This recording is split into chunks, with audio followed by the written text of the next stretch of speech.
अजित पवारांकडे असलेली खाती कोणाला द्यावीत याबाबत आज मुख्यमंत्री देवेंद्र फडणवीस यांना पत्र दिलं जाण्याची शक्यता आहे। अजित पवारांकडे सध्या क्रीडा, राज्य उत्पादन शुल्क आणि अर्थ खात्याची जबाबदारी होती। ही खाती राष्ट्रवादीच्या वाट्याला असल्यामुळे ती राष्ट्रवादी काँग्रेस पक्षाला मिळावी यासाठी आज पक्षाच्या वतीनं पत्र देण्यात येणार असल्याची माहिती एबीपी माझाला विश्वसनीय सूत्रांनी दिली आहे। अजित पवारांच्या निधनानंतर आता राष्ट्रवादीचं भवितव्य काय अशी चर्चा सुरू असतानाच कार्यकर्त्यांकडून दोन्ही राष्ट्रवादी एकत्रित येण्याच्या चर्चांना उधाण आलंय। दोन्ही पक्षांनी एकत्र यावं यासाठी नेत्यांमध्येही चर्चा सुरू असतानाच आता एकेकाळचे अजित पवारांचे सहकारी आणि आता शरद पवारांसोबत असलेले अंकुश काकडे यांनी अजित पवारांची अखेरची इच्छा बोलून दाखवली आहे। दोन्ही राष्ट्रवादी एकत्र याव्या यासाठी अजित पवार प्रयत्न करत होते, तसंच त्याबाबत अजित पवारांनी माझ्याशी चर्चा देखील केली होती अशी माहितीही अंकुश काकडेंनी एबीपी माझाशी संवाद साधताना बोलून दाखवली।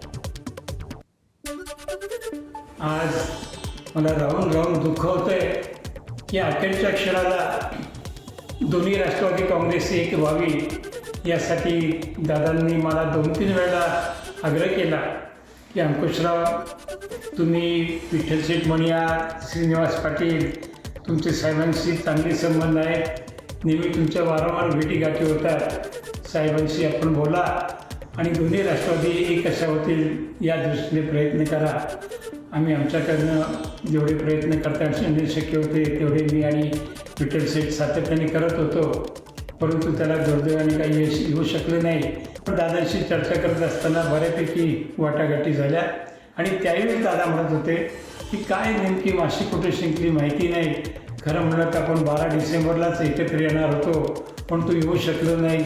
ठीक आहे, निवडणुकीनंतर आपण निश्चितच एकत्र येऊया अशा पद्धतीचं त्यांचं बोलणं देखील झालं होतं।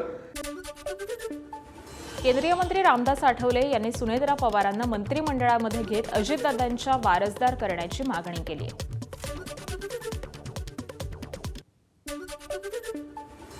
आता जर हा निर्णय होत असेल की दोन्ही राष्ट्रवादी जर एकत्र येत असतील आणि अजितदादांचं जे स्वप्न होतं किंवा अजितदादांची भूमिका होती त्या भूमिकेला पवार साहेबांनी पाठिंबा दिला तर दोन्ही राष्ट्रवादीमध्ये एकत्रीकरण होऊ शकतं। या ठिकाणी सुनेत्रा पवार जर डेप्युटी अशी होत असतील तर मला वाटतं की जर सुप्रिया सुळे जे आहे या सुप्रिया सुळे यांना केंद्रामध्ये मंत्रिपद मिळायला काही अडचण नाही आहे। पण शरद पवारांचा कायम विरोध राहिला आहे भाजपसोबत जाण्यासाठी। पवार साहेबांनी जर इंडियासोबत जाण्याचा निर्णय घेतला तर 2 राष्ट्रवादी एकत्र येऊ शकतात आणि त्या दोन्ही राष्ट्रवादी एकत्र येणं शक्य आहे। अजितदादा पवार यांचा वारसा चालवण्यासाठी जी 2 मुलं आहेतच आहे, पण अजून तेवढी त्यांना अनुभव नाही। पण सुनेत्रा पवार यांना चांगला अनुभव आहे आणि अजितदादांच्या पाठीचे त्या ताकदीनं अनेक वर्षांपासून उभ्या राहिलेले आहे। त्यामुळं अजितदादांचा वारसा पुढे चालवायचा असेल तर सुनेत्रा पवार यांनी डेप्युटी सीएम व्हावं। सुनेत्रा पवार जर डेप्युटी सीएम झाल्या तर मला वाटतं की दादांचा वारसा पुढे त्या चालवू शकतील असं मला वाटतं। अजित पवारांच्या पार्थिवावरती अंत्यसंस्कार होताच राष्ट्रवादी काँग्रेसच्या राजकारणामध्ये मोठ्या राजकीय घडामोडी घडू लागल्यात। अजित पवारांच्या निधनानंतर राजकीय वारसदार कोण असा प्रश्न विचारला जात असताना राष्ट्रवादीचे नेते नरहरी झिरवाळांनी सुनेत्रा पवारांना उपमुख्यमंत्री पद देण्याची मागणी केली आहे। हीच अजित पवारांना श्रद्धांजली असेल असं मत त्यांनी व्यक्त केलंय। याबाबत झिरवाळ लवकरच वरिष्ठ नेत्यांसोबत चर्चा देखील करणार आहेत। झिरवाळांच्या या विधानानंतर राज्याच्या राजकारणात आणि राष्ट्रवादी काँग्रेसमध्ये राजकीय वारसदारावरून हालचालींना वेग येण्याचे चिन्ह दिसत आहेत। सुनीत्राताईंना उपमुख्यमंत्रीपद मिळावं अशीच मग पहिल्यांदा मी तेच सांगितलं का सुनीत्राताईंना तुम्हाला काय वाटतं करावं।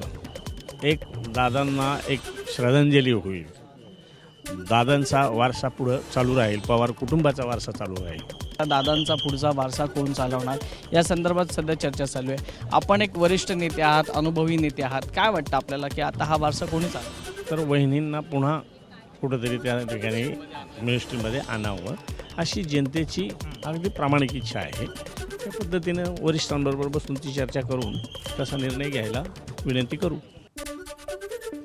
अजित पवारांच्या जाण्यानं मोठं नुकसान झालंय, मात्र आता सुनेत्रा पवार यांनी पुढे यावं, सूत्र हाती घ्यावी आणि आमच्या सर्व कार्यकर्त्यांना सांभाळावं अशी इच्छा राष्ट्रवादीचे नेते प्रमोद हिंदुराव यांनी व्यक्त केली आहे. प्रमोद हिंदुराव हे अजित पवारांचे विश्वासू आणि निकटवर्तीय होते.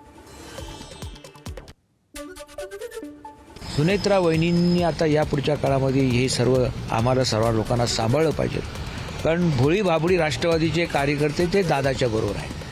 लबाडीपणा दादाला कधीच चालला नाही आणि म्हणून तमाम कार्यकर्त्यांना माझी अपेक्षा आहे तर माझे कार्यकर्ते ह्या मोठ्या संकटातनं सामोरे जायचा प्रयत्न करतील. इतकं सोपं नाही येते, दादांना विसरणं तर शक्यच नाही आणि दादासारखा नेता या पुढच्या काळामध्ये महाराष्ट्रामध्ये निर्माण होईल याची मला खात्री वाटत नाही. दरम्यान अजित पवारांच्या अंत्यसंस्कारांना तासही उलटत नाही, तोच आता राजकारण सुरू झालंय. भाजपनं अजित पवारांना श्रद्धांजली वाहण्यासाठी सर्वच वृत्तपत्रामध्ये जाहिराती दिल्या होत्या आणि त्यावरून खासदार संजय राऊतांनी टीका केली आहे. अजित पवारांना श्रद्धांजली देण्यासाठी पानभर जाहिराती देऊन काय उपयोग होणार, असा सवाल खासदार संजय राऊतांनी उपस्थित केला. तर भाजपच्या जाहिरातीवरून टीका करणाऱ्या संजय राऊतांना भाजपचे मुख्य प्रवक्ते केशव उपाध्येंनी प्रत्युत्तर दिलंय. भाजपनं प्रेमापोटी दिलेली जाहिरात राऊतांना दुखायला लागली असं केशव उपाध्ये यांनी स्पष्ट केलं.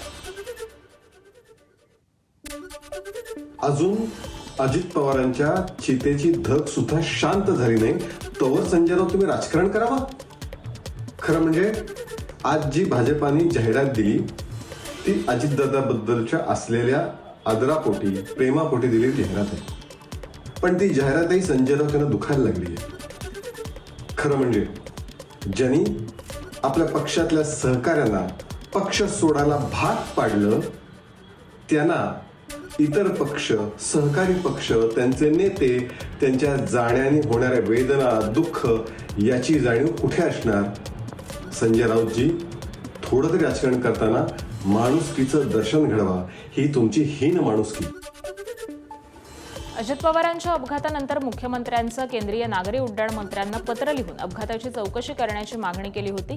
तसंच भविष्यामध्ये असे अपघात होऊ नयेत यासाठी पावलं उचलण्यासाठी मागणी देवेंद्र फडणवीसांनी नायडू यांच्याकडे केली होती. फडणवीसांच्या पत्राची दखल ही राममोहन नायडू यांनी घेतली आणि त्यांच्या पत्राला उत्तर दिलंय. चौकशी अहवाल येताच उपाययोजना करणार असल्याचं राममोहन नायडू यांनी फडणवीसांना पत्र लिहून उत्तर दिलंय. विमान अपघाताच्या चौकशीचा अहवाल हा राज्य सरकारला देणार असल्याचं राममोहन नायडू यांनी म्हटलंय.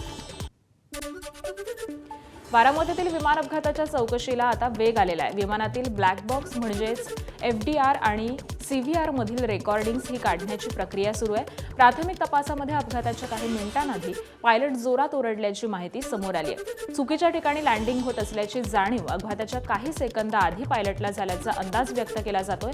मात्र ATCला कोणताही मेडे कॉल देण्यात आलेला नसल्याची माहिती ही तपासामधून पुढे आली आहे. अजित पवारांचा अपघात विमानतळावरती कमी दृश्यमानता असल्यानं झाल्याचं सांगितलं जात आहे, पण खूप दूरच्या CCTVमध्ये विमान घिरट्या घालताना स्पष्ट दिसतंय. जर तिथे धुक्याचं वातावरण होतं तर विमानाचे CCTV फुटेज इतके स्पष्ट कसे, असा सवाल ठाकरेंच्या शिवसेनेच्या नेत्या सुषमा अंधार यांनी एक पोस्ट करत विचारलाय. तर लगेच यावरती बोलणं संकेताला धरून नसलं तरी ममता बॅनर्जींनी उपस्थित केलेले प्रश्न हे महत्त्वाचे असल्याचं देखील अंधार यांनी म्हटलंय. दादांच्या अकाली निधनानं बसलेल्या धक्क्यातून अद्यापही राष्ट्रवादीचे मोठे नेते हे सावरलेले नाहीयेत. आता अजित पवारांचा राजकीय वारसदार कोण असणार, दोन्ही राष्ट्रवादीचं काय होणार, या सुरू असलेल्या चर्चांबाबत जेव्हा सुनील तटकरे यांना विचारण्यात आलं तेव्हा त्यांनी उद्विग्न करणारी प्रतिक्रिया दिली आहे. सर, एकंदरीतच ज्या पद्धतीची परिस्थिती घडली त्यानंतर या सगळ्याची परिस्थिती आलेली आहे. बोलायची या ठिकाणी प्रतिक्रिया कोण देतली आहे. जाता जाता अगदी एक दादांच्या अकाली जाण्याने आम्ही सगळेजण मानसिकदृष्ट्या खचलेलो आहोत. कुठल्याही परिस्थितीत काही बोलण्याच्या मनस्थितीत आमच्यापैकी कोणी नाही. अजितदादांच्या आठवणी सांगताना मंत्री अदिती तटकरे भावूक झाल्या. वडिलांप्रमाणे नेहमी प्रोत्साहन देत राहिले अशी भावना अदिती तटकरेंनी व्यक्त केली.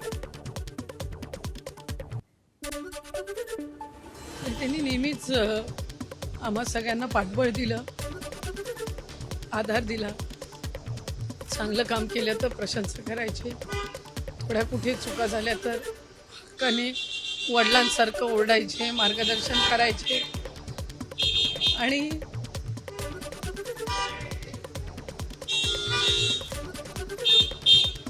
एक दिवस असा गेला नाही की दादांचं नाव तोंडातून निघालं नसेल. अजितदादा आणि माझं नातं हे बाप मुलासारखं असल्याचं म्हणत अनिकेत तटकरेंनी भावूक झाल्याचं पाहायला मिळाले. खरं तर दादा नाहीत याच्यावर अजून विश्वास बसत नाही. म्हणजे घरात इतर कुठलाही पाहुणा येणं आणि दादा येणं याच्यातली लगबग जी असायची आमची किंवा अजूनही म्हणजे 3 पिढ्यांचं म्हणजे वडिलांचं आणि दादांचं तर नातं होतं. माझं आणि दादांचं नातं म्हणजे मुलाप्रमाणेच माझं होतं आणि माझ्या मुलांचं सुद्धा नातं तितकंच दादांच्या सोबतचं अगदीच कौटुंबिक राहिलं. दादा आले म्हटल्यावर मुलं शाळा टाकून घरी थांबायची. पण आज दादा नाहीत. एक मोठी पोकळीक निश्चितच आम्हाला जाणवणार आहे. काय बोलावं हे सुचत नाही. अजित पवारांच्या निधनानं महाराष्ट्राला मोठा धक्का बसला अशी प्रतिक्रिया काँग्रेस नेते माणिकराव ठाकरे यांनी दिली आहे. तर पवार कुटुंबियांना या दुःखातून सावरण्याची देव ताकद देऊ अशा शब्दामध्ये माणिकराव ठाकरेंनी भावना व्यक्त केल्या आहेत. जनतेवर एक संकट कोसळलं आणि दुःखाची छाया सर्वांच्या चेहऱ्यावर दिसून येत आहेत. अत्यंत दुःख सर्वांना झालेलं आहे. एक दमदार नेतृत्व राज्यस्तरावरचं आपल्यामधनं निघून गेलं आहे आणि दादा आपल्या सर्वांना माहीत आहे की त्यांच्याच पक्षाच्या कार्यकर्त्यांना नाही तर सर्व कार्यकर्त्यांना योग्य कामाकरता न्याय देण्याचं काम त्यांनी संपूर्ण आयुष्यभर केलं. अजितदादांच्या विमानाची फ्लाईट अटेंडंट पिंकी मालीचाही विमान अपघातामध्ये मृत्यू झालाय. ठाण्याच्या कळव्यामध्ये सासरी काही काळ तिचं पार्थिव अंत्यदर्शनासाठी ठेवण्यात आलं होतं. त्यावेळी पिंकी यांचे कुटुंबीय नातेवाईकांना अश्रू अनावर झाल्याचं पाहायला मिळालं. त्यानंतर पिंकी माली यांच्या माहेरी मुंबईतील दादरमध्ये त्यांच्या पार्थिवावरती अंत्यसंस्कार करण्यात आले. पुण्यातील लक्ष्मी रस्ता इथं श्रीमंत दगडूशेठ हलवाई गणपती मंदिर ट्रस्टकडून अजित पवारांना श्रद्धांजली वाहण्यात आली आहे. पुरोगामी असलेले दादा गणेशोत्सव जोमामध्ये साजरे करायचे. ज्या ठिकाणी श्रीमंत दगडूशेठ गणपती बाप्पा विराजमान होतो त्या ठिकाणी मोठे बॅनर लावून आणि अजित पवारांचा फोटो ठेवून श्रद्धांजली वाहण्यात आली. उपमुख्यमंत्री अजित पवारांना वारकरी संप्रदायानं श्रद्धांजली वाहिली. पुण्यातील भंडारा डोंगरावरती हरिनाम सप्ताहामध्ये अजितदादांच्या आठवणींना उजाळा देण्यात आला.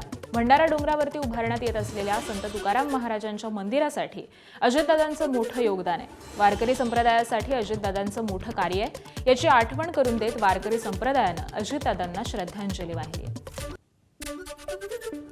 विमान अपघातामध्ये निधन झालेले उपमुख्यमंत्री अजित पवार यांना रांगोळीच्या माध्यमातून श्रद्धांजली वाहण्यात आली.